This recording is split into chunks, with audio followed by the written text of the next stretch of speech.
Every crew member aboard the Celestine Drift had received it simultaneously, a synchronized burst from the station's emergency protocol, translated into tongue, frequency, chemical signal, and bioluminescent pulse depending on the species receiving it.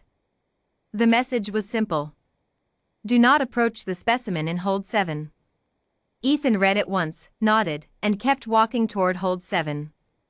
Behind him, Commander Vesacril, a six-limbed Athani with iridescent scales and the survival instincts of a creature who had outlived 3 planetary extinctions, made a sound that translated roughly as "He is going to die and I cannot stop him."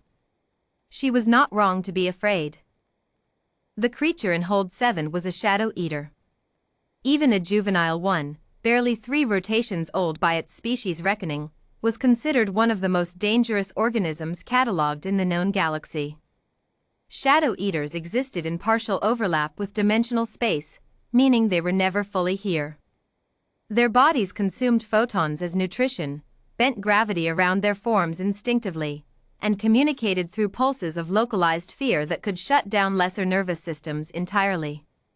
The last researcher who had gotten within 10 meters of an adult shadow eater had been found in a state of complete neurological dissolution. Nothing violent. Nothing dramatic. His brain had simply stopped finding reality worth processing. The juvenile in Hold 7 had been found adrift in an escape pod, origin unknown, parents presumably dead, by a cargo sweep near the Kelthus Nebula. Station protocol demanded containment. Station protocol also demanded that no biological entity approach the specimen until a remote handling team could be assembled from the Galactic Research Consortium, which would take approximately 19 days. Ethan had been told this. Ethan had said, "It sounds scared." The thing was, he was right. And that was perhaps the strangest part of all. Inside Hold 7, the darkness moved. It wasn't the darkness of a room with the lights off.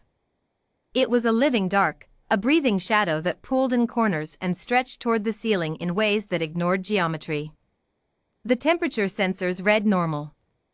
The electromagnetic field readers did not. They simply displayed a string of characters that the ship's AI had flagged as measurement beyond instrument parameters. At the center of it, something small huddled. Nyx, as Ethan had already decided to call it, because it needed a name and he had always liked that one, was approximately the size of a large terrestrial dog, though its shape shifted constantly at the edges, as though it couldn't quite commit to having a body. Its core form suggested something feline, for limbs folded beneath it, a tail that curled and uncurled like smoke given intent, eyes that existed as 2 dim violet points of light in the shifting dark. It was making a sound. Not a sound that the ship's audio sensors could record cleanly. It kept registering as static, or as frequency interference, or as possible equipment malfunction. But Ethan heard it clearly. It sounded like a child crying in a language that had no words, only feeling. He sat down on the floor of Hold 7, cross-legged, about 4 meters from the pulsing dark. "Hey," he said quietly. "I'm Ethan." The darkness contracted slightly. The violet eyes fixed on him. The ship's psychological monitoring system, which tracked crew stress levels as a safety measure, registered a spike in ambient fear frequency and automatically flagged it to the bridge. Commander Vesacril, watching through the sealed viewport, gripped the railing hard enough to dent it. Ethan did not move. He was not, he would later explain to a deeply confused Galactic Research Consortium ethics board, unafraid. He was very much afraid. His heart rate was elevated. His palms were damp. Some ancient part of his mammalian brain, the part that had spent millions of years learning to recognize predators, was screaming at him to run.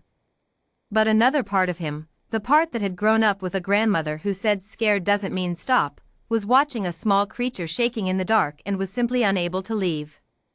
"You're alone," he said, not moving. "That's a really bad feeling." "I know that one." Nyx's form flickered. The eyes blinked, or rather, the violet lights dimmed and returned, which Ethan decided counted as blinking. "I'm not going to come closer unless you want me to," he said. "I'll just sit here." He did. For 40 minutes, Ethan sat on the cold floor of Hold 7 and talked.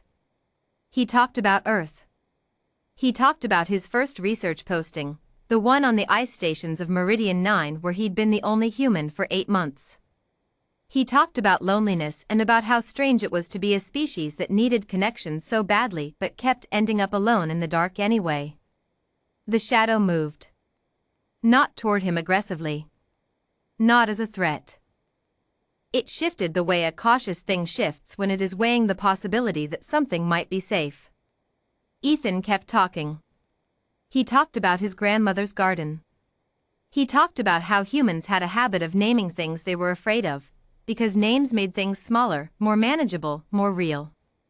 He said he'd named the dark once, when he was 7, and it had worked. "I named you Nyx," he said. "I hope that's okay. It means night. It means the dark that was here before the stars, but that the stars came out of anyway." The shadow came closer. Not rushing. Not threatening. Slow, the way wild things move when they have decided, tentatively, to trust. The psychological fear frequency, the one that had been registering as ambient static, faded. Commander Vesakril made a sound that her translator rendered as "this is not possible." Nyx stopped 2 feet from Ethan. Up close, the juvenile shadow eater was simultaneously terrifying and desperately small. The edges of its body still dissolved into shadow, its physical form still bent the light around it in ways that made Ethan's eyes water, but its core, the part that was most there, most present, was shaking.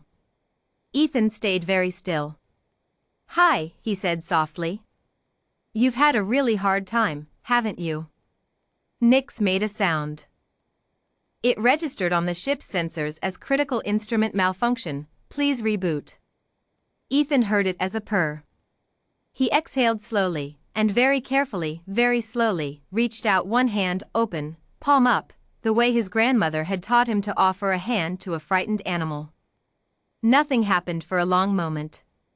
Then Nyx stepped forward and pressed its head, the part of it that was most solidly, most determinately head, against Ethan's hand. The ship's lights flickered. Every sensor in Hold 7 flatlined simultaneously and then rebooted. The temperature dropped 3 degrees and then returned to normal. The psychological fear monitor broadcast a ship-wide alert that it then immediately retracted. Ethan scratched gently behind what might have been an ear. Nyx purred louder. The official report that Ethan filed with the Galactic Research Consortium was 40 pages long and contained, in the section marked Methodology, the following sentence. "I sat down on the floor and told it about my grandmother's garden until it felt safe enough to come over. Standard first contact procedure for frightened juveniles of any species." The consortium's xenobiology division spent 11 months debating whether this constituted a legitimate scientific protocol or a catastrophic safety violation. They ultimately concluded it was both, and created a new research category. Commander Vesakril, in her own report, wrote, "The human displayed no self-preservation instinct and complete disregard for established threat protocols. This is consistent with observed human behavior.